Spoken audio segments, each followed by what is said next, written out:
All right, and we're back for another episode of Black Life Amplified. It is the virtual town hall series hosted by the African American Leadership Forum. My name is Brittany L. Wright, and I am your host. And before we get started, I want to give a very special thank you to our sponsors and all the people who come together to make this town hall possible. Insight News, the Spokesman-Recorder, the African American Leadership Forum, as well as our sponsors, Children's Minnesota, Northpoint Health and Wellness, Minnesota Community Care, Insight News, and Gray Matter. Now, today's conversation, we are focused on Black Leadership Amplified. What does it mean to be a Black leader here in the Twin Cities community and the pressures that come with it, right? How are Black leaders responding to so many of the recent events that have happened within the Twin Cities, in particular, the murder of George Floyd? And how do we deal with contention within Black leadership? How do we hold ourselves accountable, ask the important questions that we need to ask, as well as knowing when to kind of shut out the external noise and move forward. So we're going to cover all of that and more. If you didn't get a chance to catch last week's conversation, or 2 weeks ago, rather, we focused on community violence and really addressing the public safety issues happening within the Twin Cities. Make sure you check out that episode as well as previous episodes of Black Life Amplified. You can find those on the African American Leadership Forum Facebook page, as well as our YouTube channel. And make sure you like, comment, and subscribe for future episodes. Now, on today's episode, of course, we're going to focus on COVID-19 and how it is impacting our community. Regardless of the fact that outside is somewhat open, we are still in a global pandemic. So here to talk all things COVID-19, please welcome Adriene Thornton, who was a nurse and infection preventionist with Children's Minnesota. Welcome, Adriene. Good morning, Brittany. Thank you again for having me. Always great to see you and always great to have you on this show. So first, I can't remember if I've said this on this show or not, but I have to just give you your roses and say thank you. For those who don't know, Adriene is actually responsible for me getting vaccinated. She's the one who gave me my shot and made sure that I was comfortable through the process. So thank you, first and foremost, for doing that. You are most welcome, and thank you for trusting me to give you your vaccine. Yes, I was excited and I felt very comfortable with you doing it. And I do have to say, for people who may be afraid of shots or anything like that, it was so quick. I'll post the video at some point. We were in the middle of talking. Adriene gave me my vaccine and she said, "All done." And I looked at my arm, like, "Are you sure?" Like it was so quick and pain-free. I had a little bit of pain at the injection site for all of a moment, and then that went away. I will say the side effects were harsh. The next day. Yeah, the side effects continue to be pretty strong with a majority of people, but that's to be expected. It's something new that's being introduced to your body and your immune system, and that is your immune system responding to it. And so I always remind people, if you have side effects, that is actually a good thing. If you don't have side effects, it's not a bad thing. It just means that your body is responding differently. But side effects are a good thing. Yeah. And my side effects, I'd say they were mild, but intense while I did have them. The next day, I had a really bad headache. I felt incredibly dehydrated, and I was tired. But after, maybe like 12 hours, that went away and I felt completely fine again. So thank you, Adriene. And I do want to continue to encourage people. I've even vocalized on this show my apprehension of Johnson & Johnson in particular, and that's the vaccine that I ended up getting. And so because of this show, because of my proximity to you, Adriene, to Dr. Zeke, to other people who were part of the trials, there's a lot of information. And so I want to encourage our viewers, if you are still skeptical on getting vaccinated, you can go back to previous episodes. I talked bad about the Johnson & Johnson until Adriene educated me and said, well, actually Johnson & Johnson, like the company that we know, they're not the ones who manufacture this vaccine. It's actually Janssen, or Janssen is how do you say it? But it's spelled Janssen. Janssen, yeah. Johnson & Johnson just made a really smart business move, and they purchased a company that was already manufacturing vaccines. Yes. And so that's why it's under the Johnson & Johnson name, but they don't manufacture it. They just use their distribution channels to help, Janssen get the vaccine out. Yes. So definitely take that into consideration. Get whatever vaccine you can. Talk to your doctors about it and find out which one would be best for you. But make sure you're doing what you can to protect yourself, your family, and anyone else who you may come into contact with. So speaking of getting vaccinated, I'm wondering, now that I am vaccinated, should I be carrying my vaccine card around with me? Is that important to be able to show people that I am in fact vaccinated? What should we be doing? Since we don't ask people to prove they're vaccinated when they go to places of business, it's really up to you if you carry it. I keep mine on me just because I want to make sure I have it. I also have a picture of it, and we do recommend that people take a picture of your vaccine card. In the event that you lose it, it will be easier to replace. We can look your information up in the state's database, but that does take some time to do, and then to get a replacement card and get it to you. So if you take a picture of it, you will be able to get a replacement much quicker if you need to. But I keep mine in my wallet. Some people keep it at home and keep the picture only on their phone. You know, if you're traveling a lot, you're going to want to have that vaccine card with you. So if you're traveling to anywhere within or without the United States, make sure you have your vaccine card with you so that you can show proof of vaccine. Right now, no one is really requiring that, but it's better to be safe than sorry, because things change so quickly. You just never know when someone's going to say, oh, well, you have to show us your vaccine card to show proof of vaccination. So I would say keep it with you, especially if you're traveling.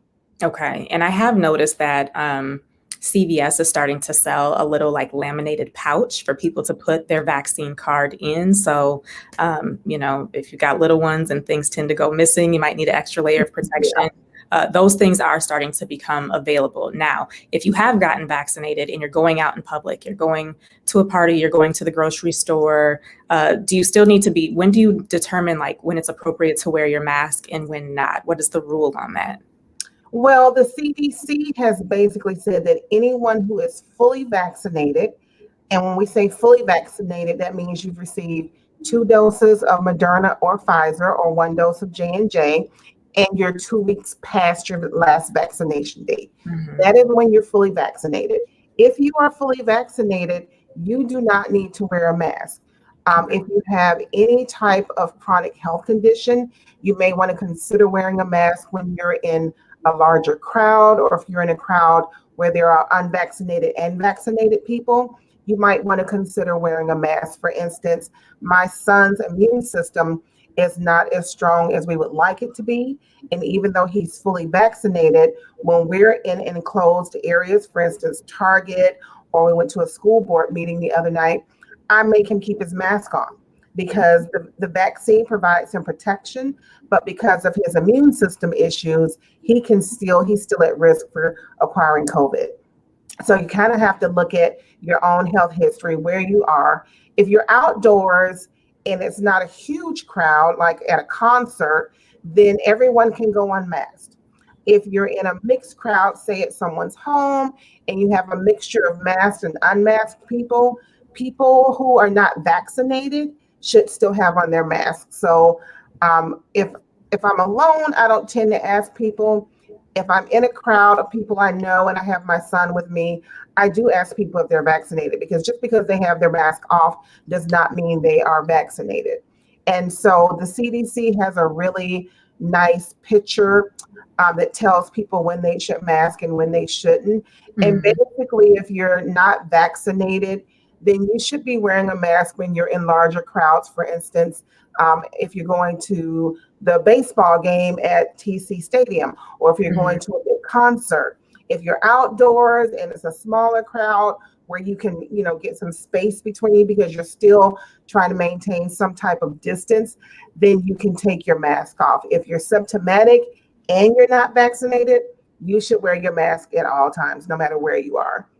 So if you're symptomatic, you should be getting tested too, right? Right. And you should stay home. If you're symptomatic, you still should stay home so that you're not exposing others, because again, we're vaccinated, but people with chronic health conditions like my son are still at risk. So if you are not vaccinated and you happen to be carrying COVID and my son is around you, then there's a very good chance he will get COVID. With the vaccine, he is protected from death and severe illness, but with him, he has heart disease. And so it will still be really hard for him because of his health condition. So if you go to the CDC website, and we're going to share a link with you where you can go and see, it's just a nice picture that says, if you're going here, wear a mask. If you're going here, you can take your mask off. Makes it really easy. But the best thing is to do, just get vaccinated. Then you don't have to worry about when to mask and when not to mask. Got it. Okay. Now, I've been taking my mask off a little bit more, and I do say it's very nice to be out in public and to feel less anxiety than I used to being in this pandemic. But there are still times when I wear my mask because I'm hearing about like these other variants, and I just don't know how the vaccine currently holds up against these new strains of COVID that are, is it still COVID-19? Is it COVID-20 now? Like what is this remix of of this variant? What is this? And how do we know that we're protected against it? Yep. So it's still COVID-19. The thing about viruses is that they mutate over time. And that's a well-known fact. That is why we have a different influenza vaccine every year, because they mutate and change, over time. And it's not a long amount of time. And with COVID-19, these variants are just mutations of the COVID-19 virus. There are several. There are probably about 8 or 10 circulating through the world now. We've seen, I think, about 6 in Minnesota. The most prevalent one is the B117. We're seeing more transmission of that variant in people who are unvaccinated. So if you're vaccinated, you have protection against the variants. And that's with Pfizer, Moderna, and the J&J vaccine. If you're not vaccinated, then you are at higher risk for transmitting the variant form of COVID-19. So again, another good reason to get vaccinated if you're concerned about spreading any of those variants. And if you look at India, part of the reason why they're having such a hard time now is because they had minimal people vaccinated against COVID-19. So when the variants entered the country, it just spread like wildfire. And with the B117, what we're finding is that it spreads easier and the illness is more severe. And so it's a little bit worse than the original version of COVID-19. Also, another good reason to get vaccinated, because it is more severe for people who get it and transmit it. Yeah, I mean, I don't know how it could get any worse. I mean, people were dying, so to me, to hear that, that's terrifying and that's deeply concerning. So, but it seems as if, at least from the data that we've seen, the existing vaccines are protecting against it. I did see an article actually yesterday that there were several cases of COVID-19, people testing positive for COVID-19 who had been vaccinated. So why do you think that happens? Is that likely an indication of pre-existing conditions, or is that a behavioral, folks were being irresponsible in some way and they likely contracted it? Not necessarily. We have to remind people that the vaccine protects you from getting severely ill and dying from COVID-19. It doesn't prevent you from getting COVID-19. And so that is why we're starting to see people who are vaccinated get COVID-19. The majority of them have no symptoms. They're getting tested either because they're traveling or because they were exposed to someone else who tested positive. But the vaccine is doing what it's supposed to do, which is prevent you from dying and prevent you from getting severely ill with COVID-19. So, we expect to see people continue to test positive after vaccination. That's expected. That's normal. We don't expect to see people getting hospitalized, being placed in ICUs, or dying from COVID-19 if they're vaccinated. Got it. Okay. And then my final question is about our young people. So what is now the age range for people who are eligible for vaccination? So it depends. If you're doing J&J, it is still 18 years old and older. If you're doing Pfizer, it is 12 years and older, and that is the one that is circulating and being given the most right now because they got the initial approval for the 12-year-olds. And so hopefully people are getting our young people vaccinated. I know that the FDA and the CDC are watching and studying and reviewing the science to decrease that age, but the vaccine companies have to continue to do their due diligence with the younger age groups, because we don't know if the same dose will work for younger age groups, if they need less, do they need more? And so that's what they're looking at now. So hopefully, sometime towards the end of the summer, beginning of fall, when the kids go back to school, we hope to have something approved for our younger age groups. Got it. All right. Well, thank you, Adriene, as always, for bringing us this information and for doing what you do to keep our community safe. It is wild that we're still in this pandemic.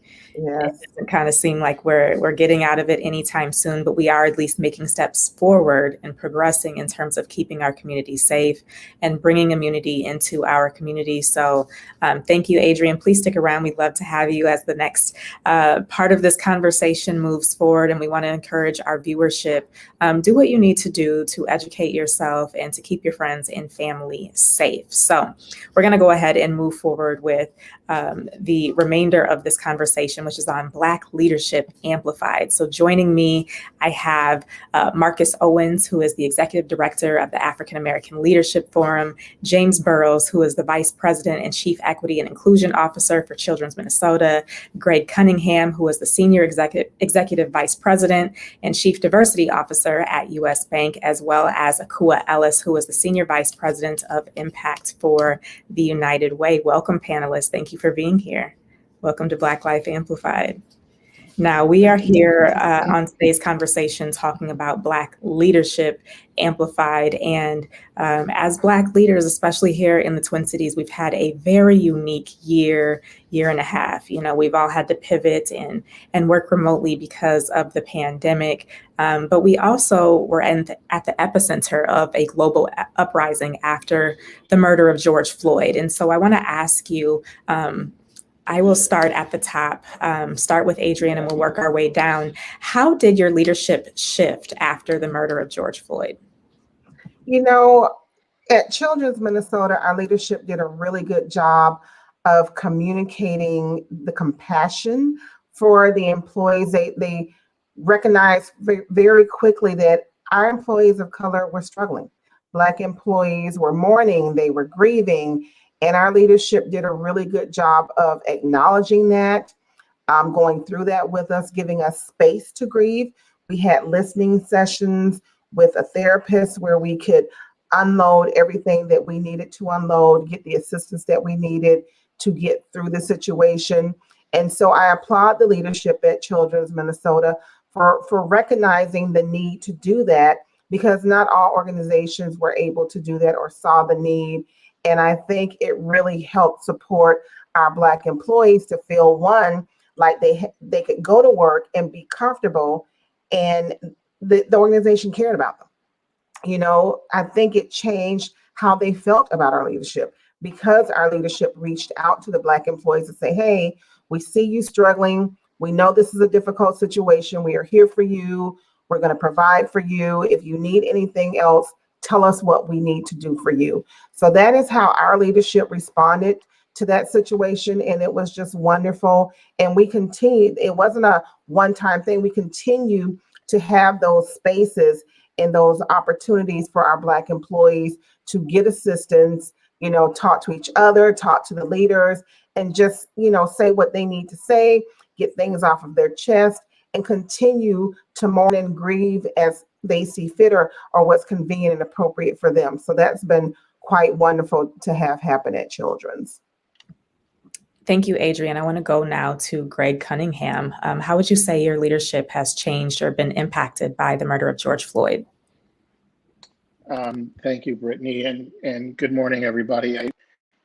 Before I answer your question, I do want to just say how incredibly inspired I was, Adriene, by your comments, and Brittany, the way you framed the notion of immunity in our community, I think is just such an important framing.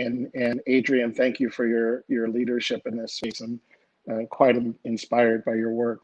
Brittany, I'll answer that question in two ways. One, I think for the company, one of the most important things that our organization did, and our CEO, took the responsibility of understanding that these conversations around equity and inclusion needed to be something that he better understood, that he leaned into the notion of discomfort in a different way. We had lots of conversations about none of us learn from a place of comfort. You only learn and grow from a place of discomfort. And so for him to lean into that discomfort and make the decision that the work of equity and inclusion needed to be a C-suite position, it needed to be on the managing committee of our organization, and it needed to report directly to him, is sort of how he decided he wanted to begin his journey, by leaning into it and taking some personal responsibility and making some decisions differently. I think for me personally, if the question is how I lead differently or led differently, I didn't lead any differently. I think for many of us who do this work and do this work every day, I think we were happy that others were deciding to catch up and going through their own reckoning. And so it certainly meant that there were maybe more resources available, certainly with my position being elevated in the organization. All of that helped to serve as a catalyst to get more things done, to get bigger things done more quickly, to allocate more resources to communities, to our employees, and to do all of that. And so I think the organization went through a bit of a reckoning, and people are leaning into their own discomfort around this work and maybe making some decisions differently. And the organization is leaning in differently. But for me personally, is really just a continuation of what has been, certainly my life's work throughout my professional career. Thank you, Greg. And again, welcome. We'll pivot now to Marcus, who is no stranger to the show, but welcome back, Marcus. Tell us about how your leadership has pivoted, and also happy belated birthday. Thank you, Brittany. Good morning, and good to be on the show with everyone today. Man, this past year, I'm thinking about organizationally and personally, and I think, Greg, you said it best, is that, there hasn't anything that's changed in the leadership approach here. It's just amplified. And it shifted in a way, maybe so in terms of before the pandemic, before, the crisis of the murder of George Floyd, was the fact that we had to tell people there was a problem. There was more of this, I have to amplify the fact that there are issues in our community that haven't been addressed for many, many years. And after the different crises that took place in our community, it's now, well, what do we do about it? And now that there's allies and partners that want to commit their time, talent, and energy and treasure into our community, it's how do we shift and start to bring solutions forward. But the one thing that I would say that we definitely did as an organization, and what we're meant to do, is to listen to community and respond to what community needs. And, really listening is trying to spread out across the community and the different voices that are out there and try to articulate what's being said. What is the community saying? And then asking the question, well, who is doing something about what the community is saying? And how do we start to, support and amplify what they're doing so that solutions and energy is driven in the right direction? I think another thing I would say is that who can provide resources and support, and how do we connect them to those that are doing the solutions and doing the work in community, and then maximizing those relationships for greater good.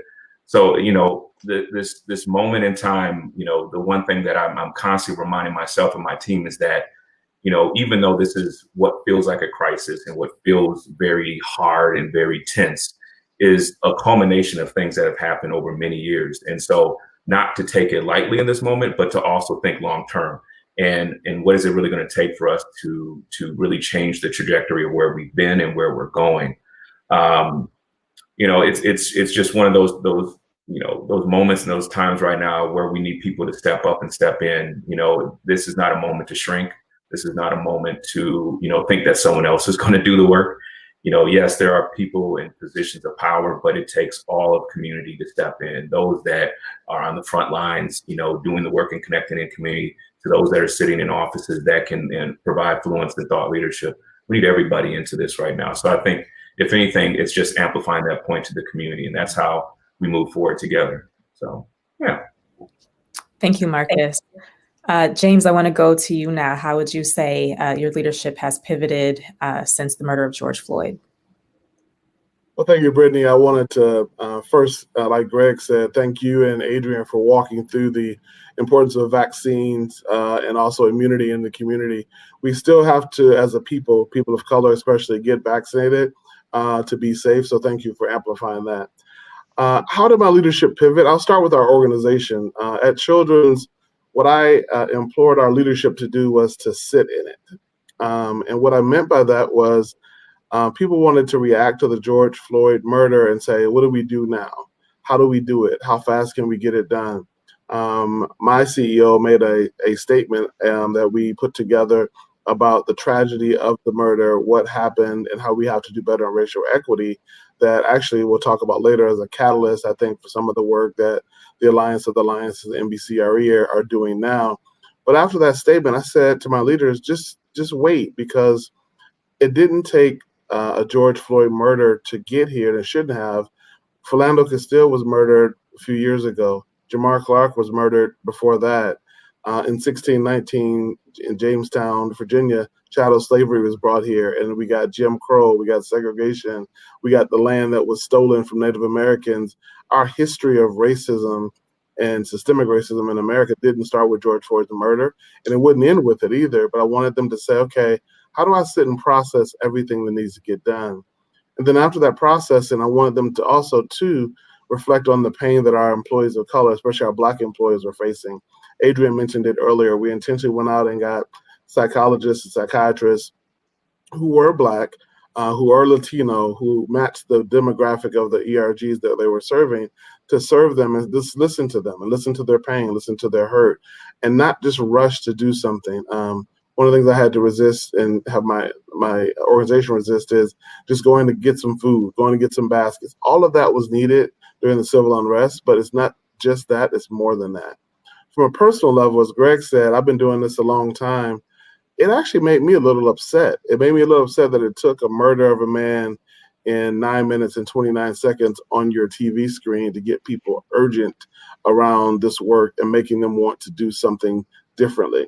And I had to process that. When Philando Castile was murdered, I worked for Governor Mark Dayton. I was in the midst of helping prevent civil unrest, but also to change the system.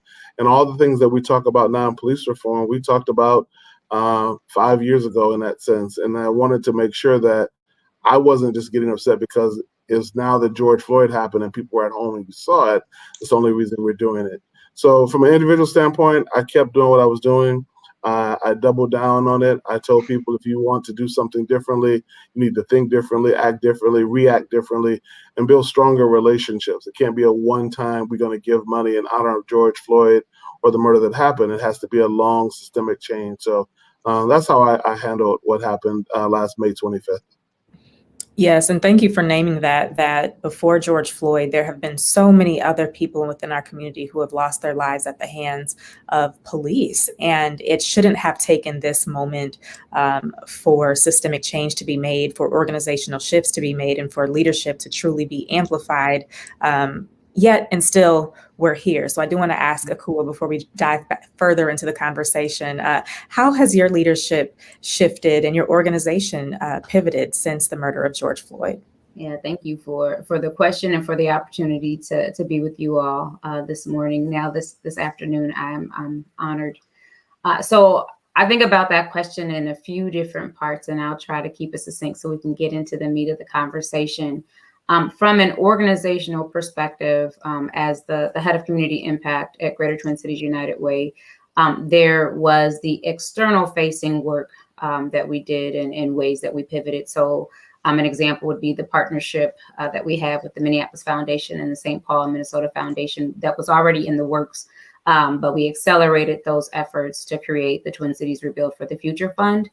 I like to really kind of lean into the adage, never let a good crisis go to waste. And so we leveraged that, the creation of that fund and the deployment of those dollars to tell a story, to help people understand what was happening on the ground, to help people understand that the corridors that burned, that wasn't coincidental, help folks understand the relevance of those corridors in communities of color, while focusing on the rebuilding efforts for small, medium-sized businesses that are owned by people of color and Native Americans. And so it was an opportunity externally to really lean into the story and to support the rebuilding, or really just the response to the civil unrest that resulted after the murder of George Floyd.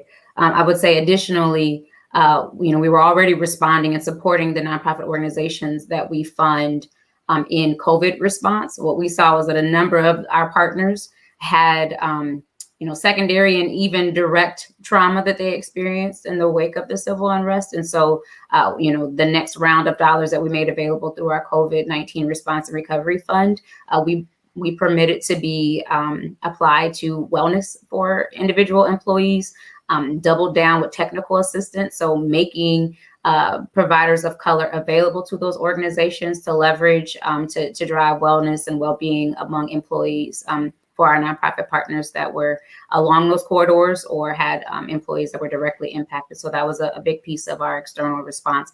Internally, as a sponsor for our multicultural, like our ERG for non-white employees, a big part of what I did was really support creating the space for folks to process earnestly, honestly, to grieve, to share success, to share information about protests or other ways to get involved and lift their voices. I think that's incredibly important to really kind of honor the needs of our employees as individuals first, and employees second. And then I will say personally, how my leadership pivoted was it grew more personal for me. So I'm someone who has, dedicated my career to public service, but it is very rarely about me intentionally. So to the point where I don't often share how things are impacting me on a personal level, or share my personal feelings on things, because it's not about me. That's the way that I've typically led. And I will tell you that I was just a lot more open about how I was personally experiencing the moment, really with anybody who would listen. Because I understand the impact of sharing that in a position of leadership, creating the space for others to be vulnerable, to be transparent, to be human, and not be perceived as not being a strong leader, or not being perceived as having it together. So like I just was more open. I also became more cognizant of how much energy I typically spend filtering my thoughts in any given day, and have done a lot less of that. Honestly, I'm generally a direct person, have grown even more direct. James and I were just talking earlier this morning about that. Like I've just become way more forthright because the urgency is such that we don't have time to mince words and waste time with niceties. If the time is zero sum, if in the meantime things are continuing to deteriorate, there is definitely an enhanced sense of urgency behind my words and participation at multiple tables. So I'll leave it at that. Thank you so much for saying that. I think and we're going to talk about this more as the conversation progresses, but as leaders, and especially as Black leaders, I think there is, the mental gymnastics that we go through every single day of how much is too much and how Black do I get to be if I don't live or work in a space that's predominantly Black, and is it safe for me to share my raw and vulnerable emotions? But we watched a man be murdered. It's not something to take lightly, and it's not something to gloss over. And I just want to honor and say thank you to you being more open to your full humanity, because when we see leaders who are doing so well and have been consistent in community leading, being able to share their vulnerability, it makes space for other people to feel comfortable to do the same and to know that this is actually a quality of a strong leader and not a deficit, to have these emotional reactions to something as horrific as George Floyd being murdered. So as we progress in this conversation, you've shared how you as individuals, as well as the organizations that you represent, have pivoted since the murder of George Floyd, or how you reacted and responded and showed up for community. But one of the ways in which you did that is by coming together to create the Alliance of Alliances. And so, Greg, I want to go to you and ask, what is the Alliance of Alliances and how did it come to be? Thanks, Britt. It's the Alliance of Alliances was really serves as it's more of an idea and an ideal.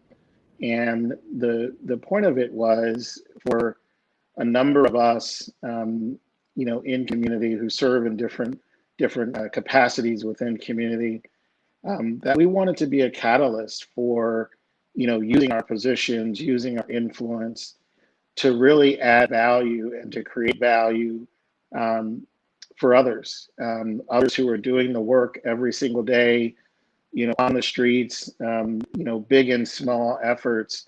How could we use our influence in primarily representing the business community? Because what I think was critical here, Brittany, and what's different this time is a number of things. One is we need the business community. We need their resources to actually make change happen. But what's different this time is it needs to be Black-centered. We need to tell others how they can help us. And so the notion of the Alliance of Alliances was really three simple concepts. One is we just wanted to be a catalyst to bring people together. All of us who are doing the work every single day, how do we use our convening power to come together to talk about our shared objectives, to talk about how we're going to measure our shared outcomes, to think about how we collaborate differently. So that was the first part. The second part of it was we need to make sure that all of us, and particularly in the business community, that this isn't just something that we're doing for headlines. A lot of corporations right after the murder of George Floyd came out and made these big pronouncements and billions of dollars committed to Black communities. And I think that's fine. At some level, I guess that's okay. And we did it too.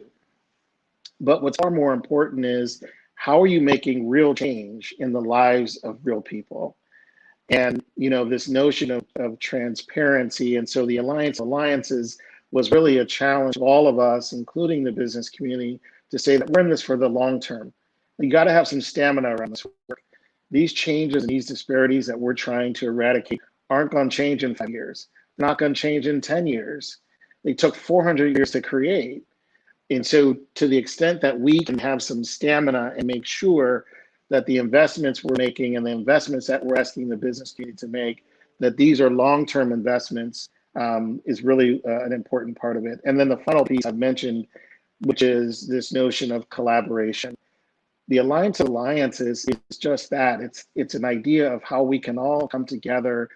And I really am excited to hear James and Akua talk about the work they're involved in through the Minneapolis Business Coalition on Racial Equality, also known as the Coalition, because this is another sort of coalition that's been established that in partnership with the Alliance can really make change happen. And so this notion of how we do this work together, and it's okay to be skeptical.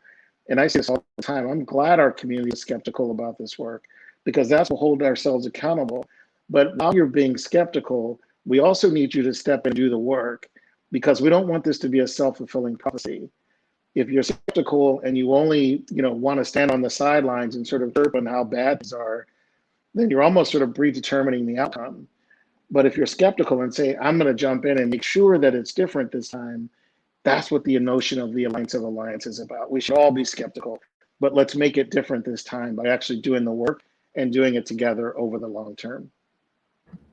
Thank you. And can you share who all of the partners are within the Alliance right now, or who were responsible for the formation of it?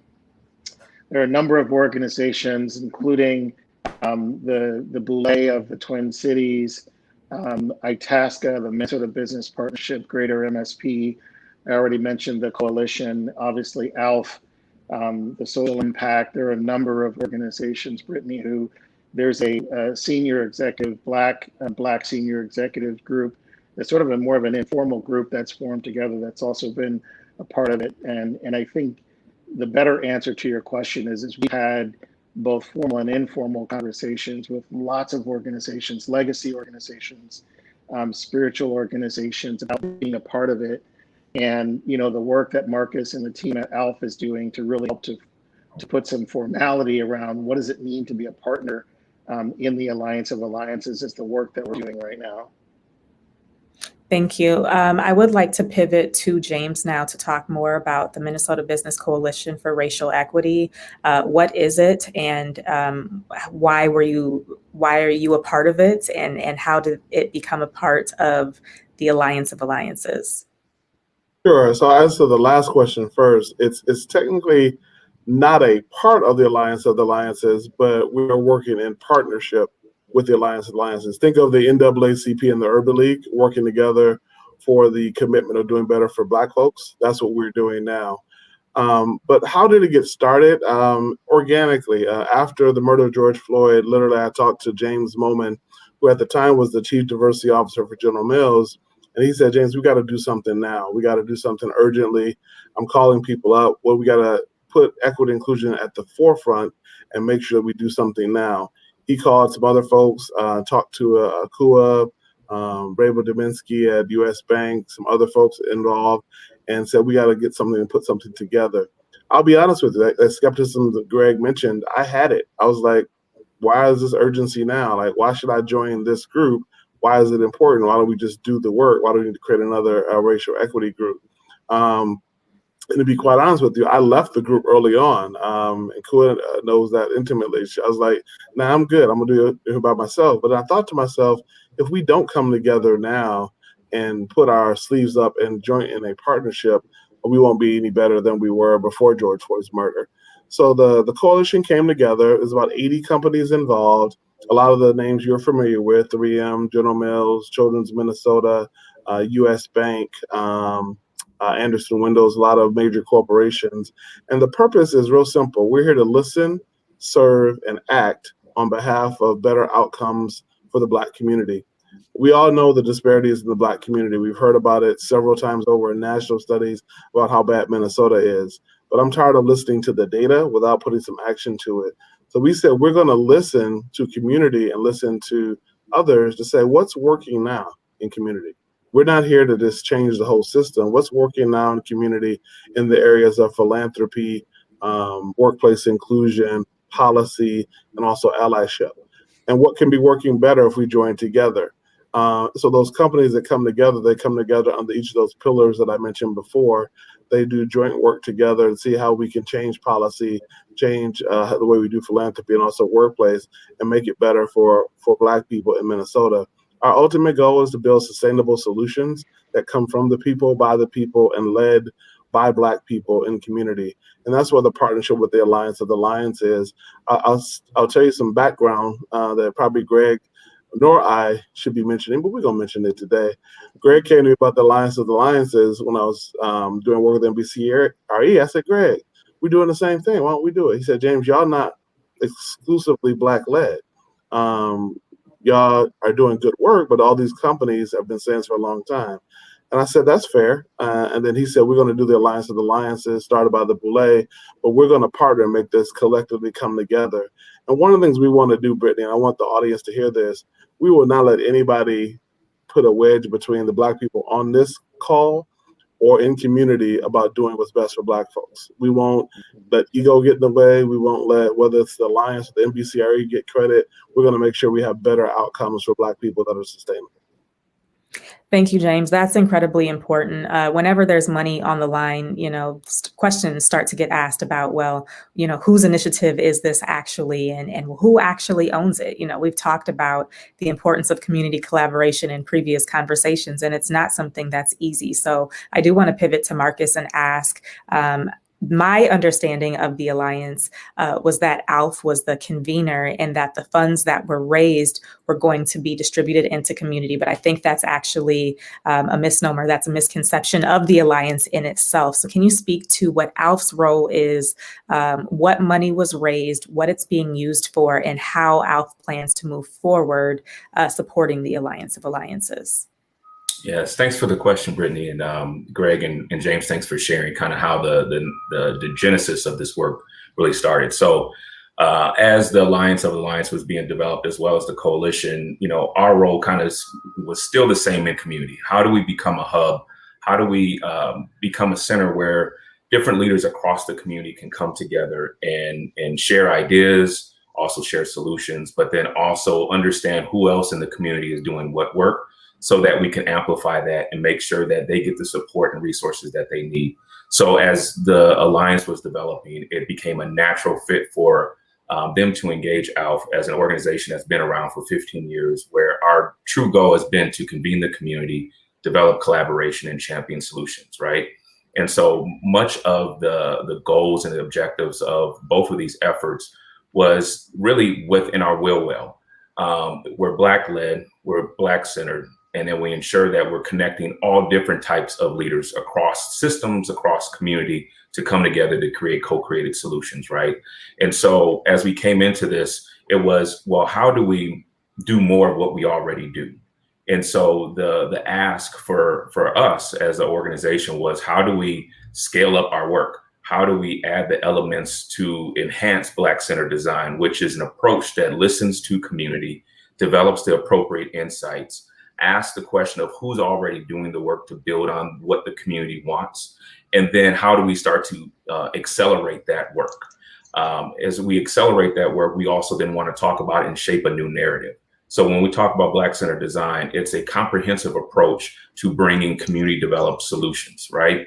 And so the ask to the Minnesota Business Partnership and then the members of the Coalition for Racial Equity was simply help us develop our capacity over the next 3 years to really get this effort off of the ground and turn it from an idea to an actual practice. And so the ask was for $4.5 million over 3 years. So not each year, $4.5 million, over 3 years. And that was really to staff up. We've just hired 9 individuals to lead 3 critical areas. And so one is around alignment. How do we develop a fact base within the community around these 8 different pillars? Public safety, employment, infrastructure, which includes Black business development and real estate development, housing, healthcare, education, and advocacy, and shared responsibility. There's many things that we're wanting to attack, but we need the alignment around what the fact base is. What is the current state? What does community say they want? And making sure that we're doing the outreach and the connection points to the various parts of the community that have that voice, that have done the listening with the community, as well as connecting to what are the best practices across the country, what are the best practices here locally, so that then we can start to bring alignment to the folks in community, as well as folks in those systems that want to invest and change the policy. The second group of that we're developing within the team is around activation. So this team is really focused on who is doing the work and how do we prioritize and develop their work so that it's accelerating. We have a project management team that focuses on developing spaces for these efforts to come forth to community so that they get the support that they need from community first and foremost, to then say, yes, these are the issues and these are the organizations and the leaders that need to be supported, whether that's amplifying their voice, whether that's investing in them financially, whether that's helping them develop collaboration with others in the community that are like them, or that's supporting them and building their own personal capacity, right? And then the third team that we're developing is around the narrative. So as this work is happening, it is important that we're transparent and we're measuring what is happening and what's occurring within the community, both good and bad, because we know that this is a long-term approach. This isn't like we're going to solve it in the next 3 years. This is let's develop a practice and a process that actually gets us moving in the right direction as a community. And so as we came in with this, this capacity building of our organization, one of the things as we go through that process of fact-based and then supporting activation is asking those with resources to invest into the community.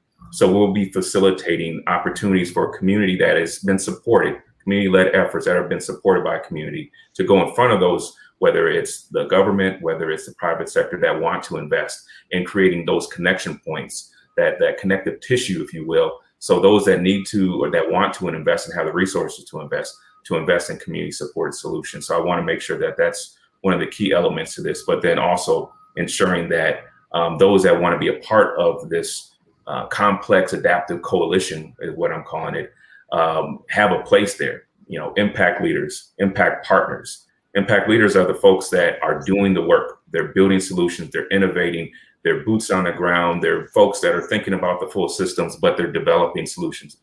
And the impact partners are those that are working at the system level that have either the influence, the resources, or the connections that can make those efforts come to life and be accelerated. So that's what this is really about for us. And it's more or less doing more of what we've already been doing in community. Thank you, Marcus. I want to pivot to Akua now. Now, this question could be asked of all of you, but in the interest of time, I'm gonna pitch it to Akua. I'm hearing who was involved with the Alliance of Alliances, the intention behind it, the plans that have already been moving forward in terms of scaling the African American Leadership Forum up to create this framework. And also, I am hearing that there is a little bit of tension or resistance in terms of who was involved, how the work is happening, you know, to Marcus's great point about people who are doing work at the grassroots level, transforming individuals, and then those who are doing the work at the systems level in transforming the system within inside organizations, right? We're also seeing externally in community a great tension around those two different types of leadership, you know, and I think because of incidents like George Floyd and Jamar Clark and Philando Castile and so many others, that grassroots community activism, boots on the ground work has become very sexy, has become very popular. And because there are cameras out and, you know, the media is constantly swarming our activists, I think it can give the illusion that unless you are boots on the ground, raising, you know, your fist up and you're in the streets, that you're not actually doing the work to advance justice. And so I'm going to pivot to you, Akua, to address how do you deal with these critiques? How are you, as a part of the Alliance or a convener, how are you addressing the critiques of the Alliance themselves? And then what is the appropriate way to ask the questions and to hold Black leadership lovingly accountable? Oh, you said a lot. Yeah.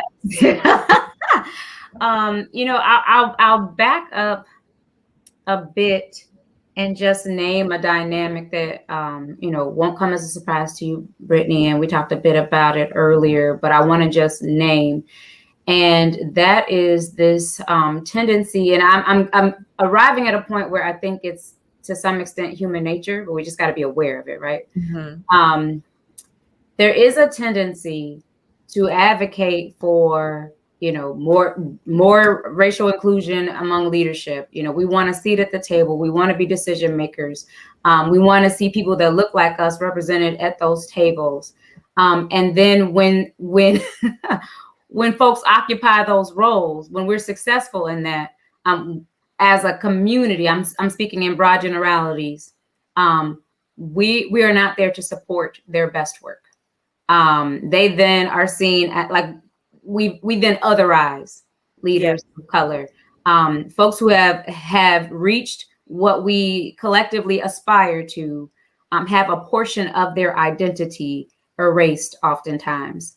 So I may occupy a particular role. I might sit at tables of privilege, and I may have access to a considerable amount of power. All of this is true, and I still navigate all those roles embodying these identities as a Black woman. Like, those are core to my existence. And that often is, I don't think sufficiently appreciated. I also think that there's a tendency for us to go after what is comfortable and familiar. And so it'll show up in counterproductive ways. You know, the most recent example, honestly, for me, was watching the video of the confrontation with Andrea Jenkins that some activists led the other day. You know, that was incredibly difficult to watch because I was like holding all of these kind of truths in tandem as I was watching it, and also just, you know, observing a public servant being accosted was just like, I just had lots of feelings. But that's a perfect example to me of what that familiarity sometimes will breed. I also think that there's a tendency for us to lean heavily into false questions, like false choices, either or. And I am a huge fan of, and anybody who has talked to me at any length of time knows that I'm like, yes, and, you know, talking about the conversation about the difference between the Alliance of Alliances and the Minnesota Business Coalition for Racial Equity. What I have been very clear with folks about is yes, and it ain't either or. If we're talking about systems change, you can't do that to the detriment of organizations and individuals that are on the ground, you know, driving grassroots work. But there also needs to be a significant investment in a system or an umbrella or a structure that holds all that work together and keeps folks aligned towards shared outcomes. And so it's always yes, and that's a really big piece for me. You know, in terms of a personal attack or a personal challenge, what I always invite people to do is to check my record. You know, it speaks for itself.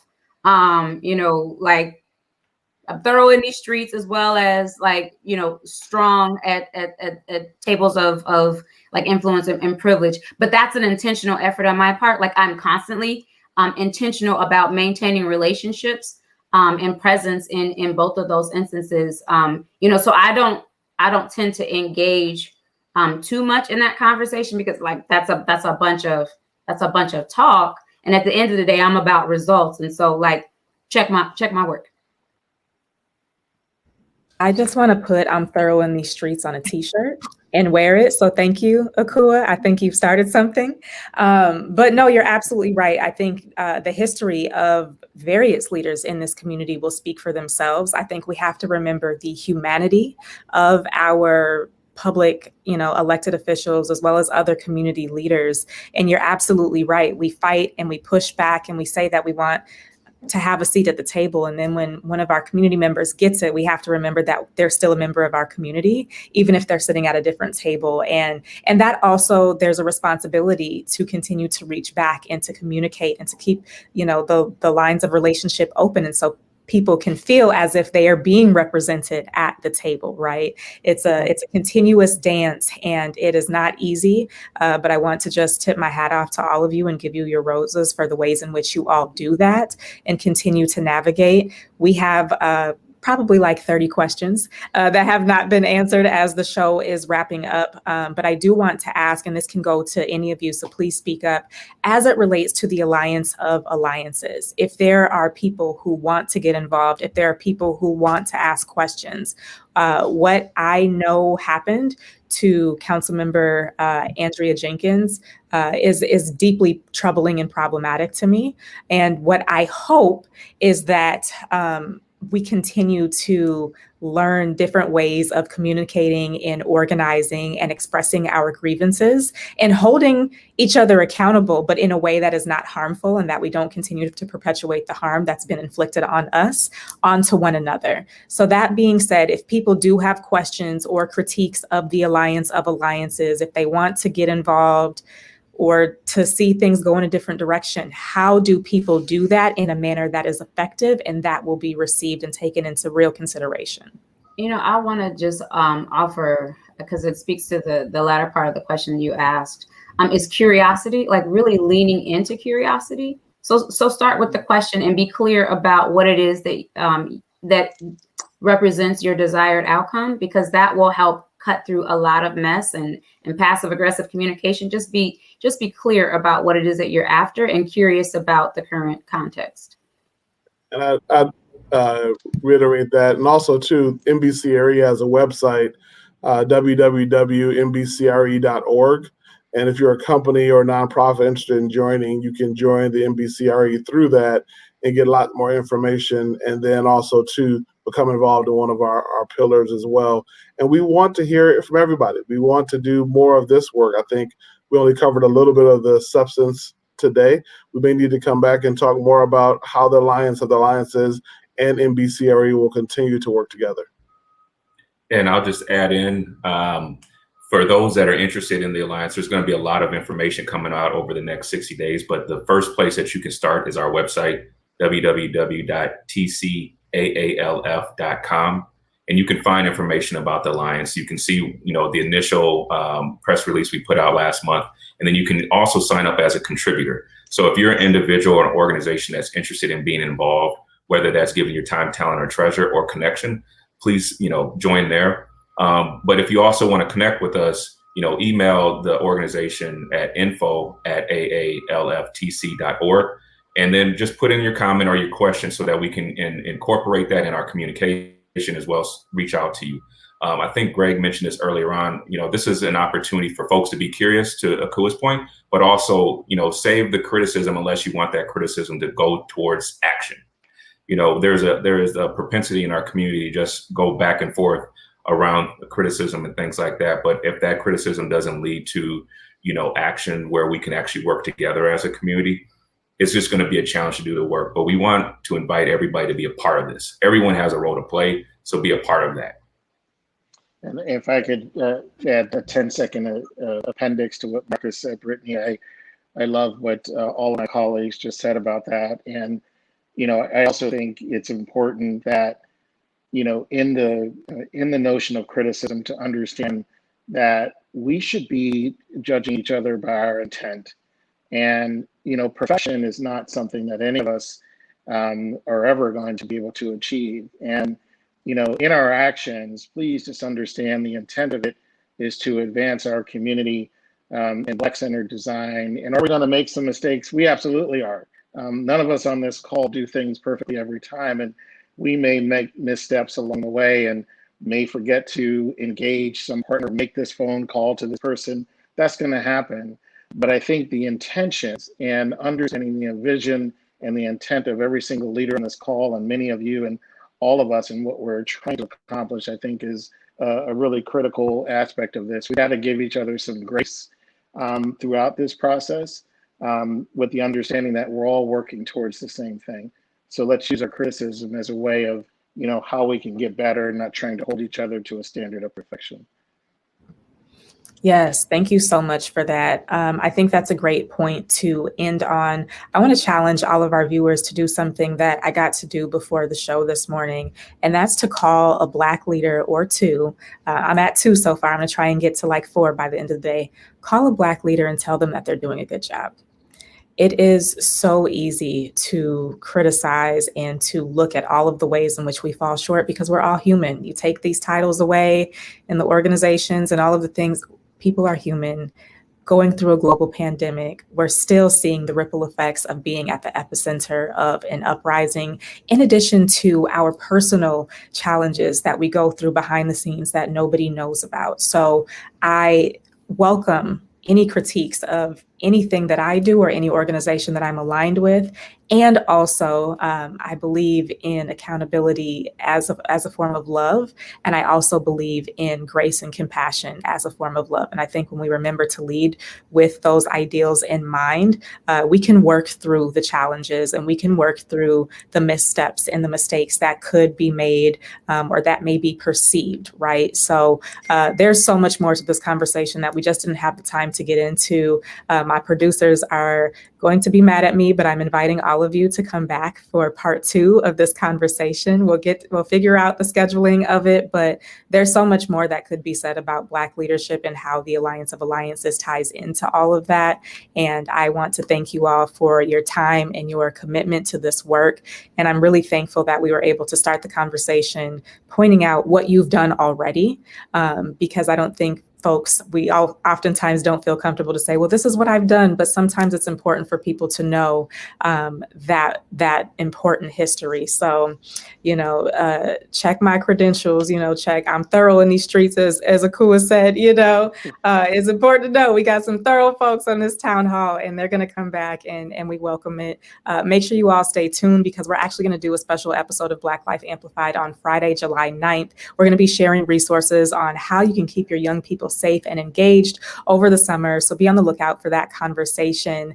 And until next time, give loving accountability and grace where needed. Have a great afternoon, and we will see you next time. Take care.